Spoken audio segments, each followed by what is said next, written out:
ओम शांति। 8 नवंबर 2025 के ईश्वरीय महावाक्य। पहले सुनते हैं मुरली के मुख्य पॉइंट्स। बाबा ने कहा, कोई कोई बच्चे कहते हैं योग नहीं लगता। तुम योग अक्षर कहते ही क्यों हो? तुम्हें तो याद में रहना है। उठते बैठते सिर्फ एक बाप को याद करते रहो। रात को जब सोते हो तो भी यह ख्याल करो, बाबा हम आपकी याद में सो रहे हैं। बाप को और चक्र को याद करते करते सो जाओ, फिर देखो कितना मजा आता है। हो सकता है तुम सूक्ष्म वतन में भी चले जाओ। फिर बाबा ने कहा, मैं ही सर्वशक्तिमान हूँ। मुझे याद करने से तुम सतो प्रधान बन जाएंगे। तब फिर आत्माओं की बारात निकलेगी। यही है शिव बाबा की बारात। तुम आत्माएं जब पवित्र बन जाएंगी तो फिर रॉकेट मिसल उड़ने लगेंगे। सूर्य चांद से भी उस पार मूल वतन में चले जाएंगे। लास्ट में बाबा ने कहा, तुमको कितनी खुशी होनी चाहिए कि बाबा हमको आकर कांटों से फूल बनाते हैं, पढ़ाई पढ़ाकर डबल सिरताज बना रहे हैं। तो सदैव खुशी में ज्ञान डांस करते रहो। और अब सुनते हैं महावाक्यों को विस्तार से।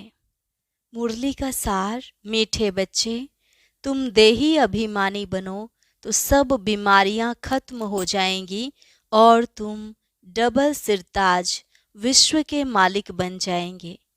प्रश्न, बाप के सम्मुख किन बच्चों को बैठना चाहिए? उत्तर, जिन्हें ज्ञान डांस करना आता है। ज्ञान डांस करने वाले बच्चे जब बाप के सम्मुख होते हैं तो बाबा की मुरली भी ऐसे चलती है। अगर कोई सामने बैठ इधर उधर देखते तो बाबा समझते यह बच्चा कुछ भी समझता नहीं है। बाबा ब्राह्मणियों को भी कहेंगे, तुमने यह किसको लाया है जो बाबा के सामने भी उबासी देते हैं। बच्चों को तो ऐसा बाप मिला है जो खुशी में डांस करने चाहिए। गीत, दूर देश का रहने वाला आया देश पराए में। ओम शांति। मीठे मीठे बच्चों ने गीत सुना। रूहानी बच्चे समझते हैं कि रूहानी बाबा जिसको हम याद करते आए हैं, दुख हरता सुख करता व तुम मात पिता, फिर से आकर हमको सुख घनेरे दो। हम दुखी हैं, यह सारी दुनिया दुखी है, क्योंकि यह है कलयुगी पुरानी दुनिया। पुरानी दुनिया अथवा पुराने घर में इतना सुख नहीं हो सकता जितना नई दुनिया नए घर में होता है। तुम बच्चे समझते हो, हम विश्व के मालिक आदि सनातन देवी देवता थे। हमने ही 84 जन्म लिए हैं। बाप कहते हैं, बच्चों तुम अपने जन्मों को नहीं जानते हो कि कितने जन्म पार्ट बजाया है। मनुष्य समझते हैं 84 लाख पुनर्जन्म है। एक एक पुनर्जन्म कितने वर्ष का होता है? 84 लाख के हिसाब से तो सृष्टि चक्र बहुत बड़ा हो जाए। तुम बच्चे जानते हो, हम आत्माओं का बाप हमको पढ़ाने आए हैं। हम भी दूर देश के रहने वाले हैं। हम कोई यहाँ के रहने वाले नहीं हैं। यहाँ हम पार्ट बजाने आए हैं। बाप को भी हम परम धाम में याद करते हैं। अभी इस पराये देश में आए हैं। शिव को बाबा कहेंगे, रावण को बाबा नहीं कहेंगे, भगवान को बाबा कहेंगे। बाप की महिमा अलग है। 5 विकारों की कोई महिमा करेंगे क्या? देह अभिमान तो बहुत बड़ी बीमारी है। हम देही अभिमानी बनेंगे तो कोई बीमारी नहीं रहेगी और हम विश्व के मालिक बन जाएंगे। यह बातें तुम्हारी बुद्धि में हैं। तुम जानते हो शिव बाबा हम आत्माओं को पढ़ाते हैं। जो भी और इतने सत्संग आदि हैं, कहाँ भी ऐसे नहीं समझेंगे कि हमको बाबा आकर राजयोग सिखलाएंगे, राजाई के लिए पढ़ाएंगे। राजा बनाने वाला तो राजा ही चाहिए ना। सर्जन पढ़ाकर आप समान सर्जन बनाएंगे। अच्छा, डबल सिरताज बनाने वाला कहाँ से आएगा जो हमको डबल सिरताज बनाए? इसलिए मनुष्यों ने फिर डबल सिरताज श्री कृष्ण को रख दिया है। परंतु श्री कृष्ण कैसे पढ़ाएंगे? जरूर बाप संगम पर आए होंगे, आकर राजाई स्थापन की होगी।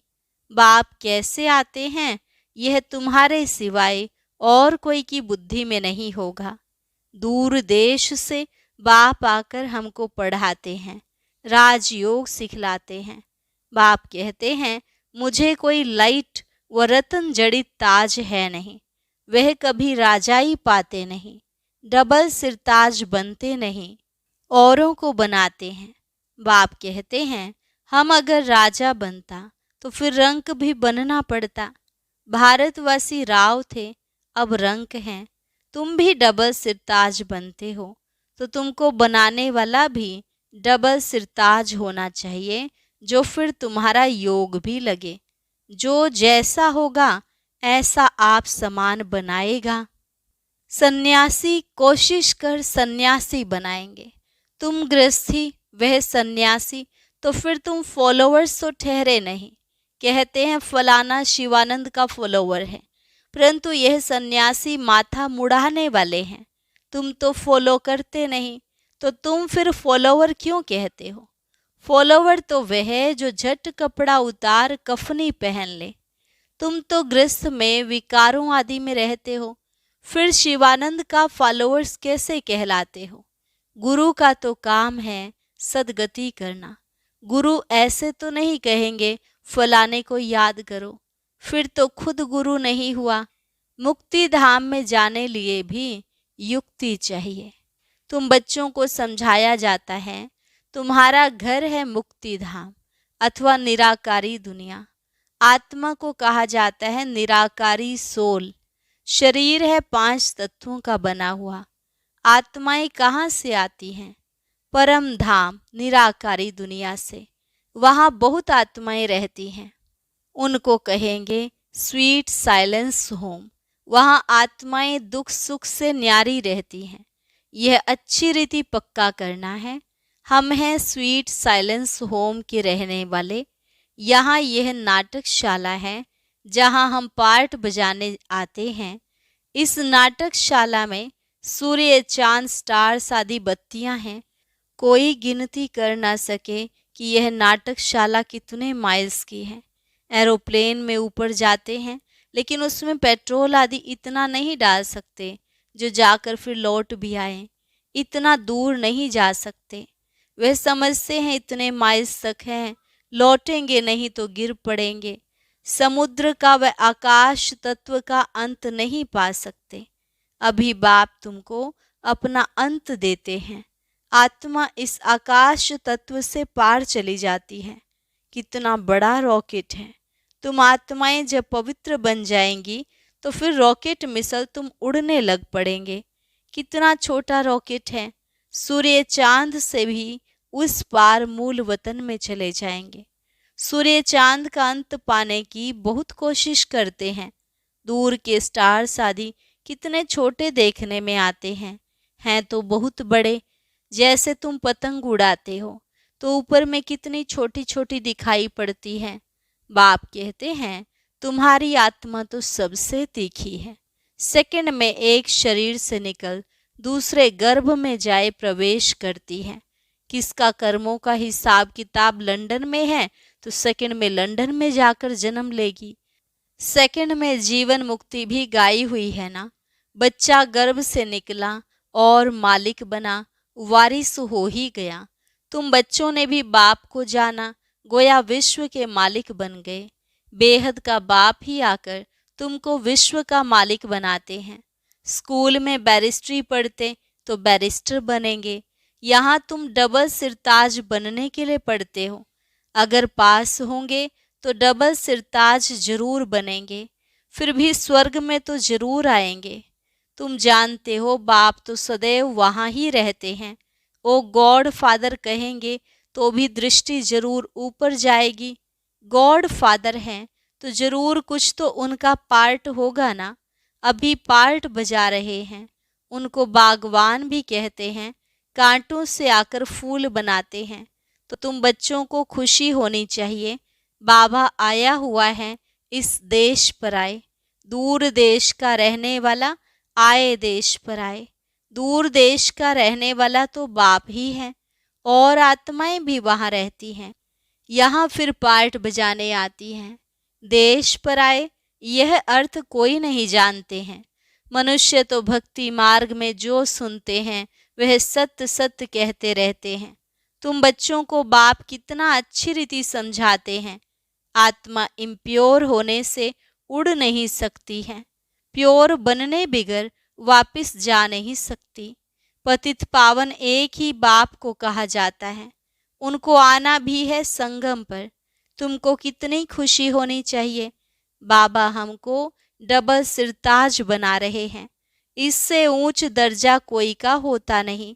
बाप कहते मैं डबल सिरताज बनता नहीं हूँ, मैं आता ही हूँ एक बार, पराए देश पराए शरीर में। यह दादा भी कहते हैं मैं शिव थोड़े ही हूँ, मुझे तो लखीराज कहते थे, फिर सरेंडर हुआ तो बाबा ने ब्रह्मा नाम रखा। इसमें प्रवेश कर इनको कहा कि तुम अपने जन्मों को नहीं जानते हो, 84 जन्मों का भी हिसाब होना चाहिए ना। वो लोग तो 84 लाख कह देते हैं, जो बिल्कुल ही इम्पॉसिबल है। 84 लाख जन्मों का राज समझाने में ही सैकड़ों वर्ष लग जाए, याद भी पढ़ ना सके। 84 लाख योनियों में तो पशु पक्षी आदि सब आ जाते हैं। मनुष्य का जन्म ही दुर्लभ गाया जाता है। जानवर थोड़े ही नॉलेज समझ सकेंगे। तुमको बाप आकर नॉलेज पढ़ाते हैं। खुद कहते हैं मैं आता हूँ रावण राज्य में। माया ने तुमको कितना पत्थर बुद्धि बना दिया है।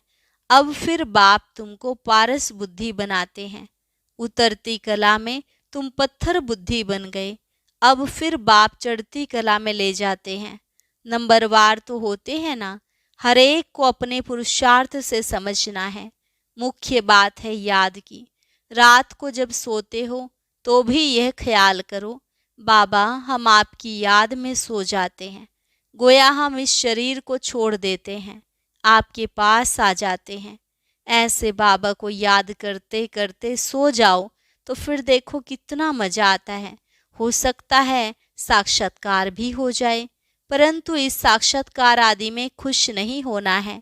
बाबा हम तो आपको ही याद करते हैं, आपके पास आना चाहते हैं। बाप को तुम याद करते करते बड़े आराम से चले जाएंगे। हो सकता है सूक्ष्म वतन में भी चले जाओ, मूल वतन में तो जा नहीं सकेंगे। अभी वापस जाने का समय कहाँ आया है। हाँ साक्षात्कार हुआ बिंदी का, फिर छोटी छोटी आत्माओं का झाड़ दिखाई पड़ेगा। जैसे तुमको वैकुंठ का साक्षात्कार होता है ना, ऐसे नहीं साक्षात्कार हुआ तो तुम वैकुंठ में चले जाएंगे, नहीं। उसके लिए तो फिर मेहनत करनी पड़े। तुमको समझाया जाता है तुम पहले पहले जाएंगे स्वीट होम। सब आत्माएं पार्ट बजाने से मुक्त हो जाएंगी। जब तक आत्मा पवित्र नहीं बनी है तब तक जा न सके। बाकी साक्षात्कार से मिलता कुछ भी नहीं है। मीरा को साक्षात्कार हुआ, वैकुंठ में चली थोड़े ही गई। वैकुंठ तो सतयुग में ही होता है। अभी तुम तैयारी कर रहे हो वैकुंठ का मालिक बनने के लिए। बाबा ध्यान आदि में इतना जाने नहीं देते हैं, क्योंकि तुमको तो पढ़ना है ना। बाप आकर पढ़ाते हैं, सर्व की सद्गति करते हैं। विनाश भी सामने खड़ा है। बाकी असुरों और देवताओं की लड़ाई तो है नहीं, वह आपस में लड़ते हैं तुम्हारे लिए, क्योंकि तुम्हारे लिए नई दुनिया चाहिए। बाकी तुम्हारी लड़ाई है माया के साथ। तुम बहुत नामी ग्रामी वॉरियर्स हो, परंतु कोई जानते नहीं है कि देवियां इतनी क्यों गाई जाती हैं। अभी तुम भारत को योग बल से स्वर्ग बनाते हो। तुमको अब बाप मिल गया है, तुमको समझाते रहते हैं ज्ञान से नई दुनिया जिंदाबाद होती है। यह लक्ष्मी नारायण नई दुनिया के मालिक थे ना, अब पुरानी दुनिया है। पुरानी दुनिया का विनाश आगे भी मूसलों द्वारा हुआ था। महाभारत लड़ाई लगी थी, उस समय बाप राजयोग भी सिखा रहे थे। अब प्रैक्टिकल में बाप राजयोग सिखा रहे हैं ना। बाप ही तुमको सच बताते हैं। सच्चा बाबा आते हैं तो तुम सदैव खुशी में डांस करते हो। यह है ज्ञान डांस। तो जो ज्ञान डांस के शौकीन हैं उनको ही सामने बैठना चाहिए। जो नहीं समझने वाले होंगे उनको उबासी आएगी। समझ जाते हैं यह कुछ भी समझ से नहीं है। ज्ञान को कुछ भी समझेंगे नहीं तो इधर उधर देखते रहेंगे। बाबा भी ब्राह्मणी को कहेंगे, तुमने किसको लाया है? जो सीखते हैं और सिखलाते हैं उनको सामने बैठना चाहिए। उनको खुशी होती रहेगी। हमको भी डांस करना है। यह है ज्ञान डांस। श्री कृष्ण ने तो न ज्ञान सुनाया न डांस किया। मुरली तो यह ज्ञान की है ना। तो बाप ने समझाया है, रात्रि को सोते समय बाबा को याद करते, चक्र को बुद्धि में याद करते रहो। बाबा अब हम इस शरीर को छोड़ आपके पास आते हैं। ऐसे याद करते करते सो जाओ, फिर देखो क्या होता है। आगे कब्रिस्तान बनाते थे, फिर कोई शांत में चले जाते थे, कोई रास करने लगते थे। जो बाप को जानते ही नहीं तो वह याद कैसे कर सकेंगे? मनुष्य मात्र बाप को जानते ही नहीं तो बाप को याद कैसे करें? तब बाप कहते हैं, मैं जो हूँ जैसा हूँ मुझे कोई भी नहीं जानते। अभी तुमको कितनी समझ आई है। तुम हो गुप्त वॉरियर्स। वॉरियर्स नाम सुनकर देवियों को फिर तलवार बाण आदि दे दिए हैं। तुम वॉरियर्स हो योग बल के। योग बल से विश्व के मालिक बनते हो। बाहुबल से भल कोई कितने भी कोशिश करे परंतु जीत पा नहीं सकते। भारत का योग मशहूर है। यह बाप ही आकर सिखलाते हैं। यह भी किसको पता नहीं है। उठते बैठते बाप को ही याद करते रहो। कहते हैं योग नहीं लगता है। योग अक्षर उड़ा दो। बच्चे तो बाप को याद करते हैं ना। शिव बाबा कहते हैं, माँ में कम याद करो, मैं ही सर्वशक्तिमान हूँ। मुझे याद करने से तुम सतो प्रधान बन जाएंगे। जब सतो प्रधान बन जाएंगे तब फिर आत्माओं की बारात निकलेगी। जैसे मक्खियों की बारात होती है ना, यह है शिव बाबा की बारात। शिव बाबा के पिछाड़ी सब आत्माएं मच्छरों सदृश भागेंगी, बाकी शरीर खत्म हो जाएंगे। अच्छा, मीठे मीठे सिकिलधे बच्चों प्रति माता पिता बाप दादा का याद प्यार और गुड मॉर्निंग। रूहानी बाप की रूहानी बच्चों को नमस्ते। रूहानी बच्चों की रूहानी बाप दादा को नमस्ते नमस्ते, गुड मॉर्निंग। शुक्रिया बाबा, शुक्रिया। धारणा के लिए मुख्य सार। रात को सोने से पहले बाबा से मीठी मीठी बातें करनी हैं। बाबा, हम इस शरीर को छोड़ आपके पास आते हैं, ऐसे याद करके सोना है। याद ही मुख्य है। याद से ही पारस बुद्धि बनेंगे। 5 विकारों की बीमारी से बचने के लिए देही अभिमानी रहने का पुरुषार्थ करना है, अथाह खुशी में रहना है। ज्ञान डांस करना है, क्लास में सुस्ती नहीं फैलाना है।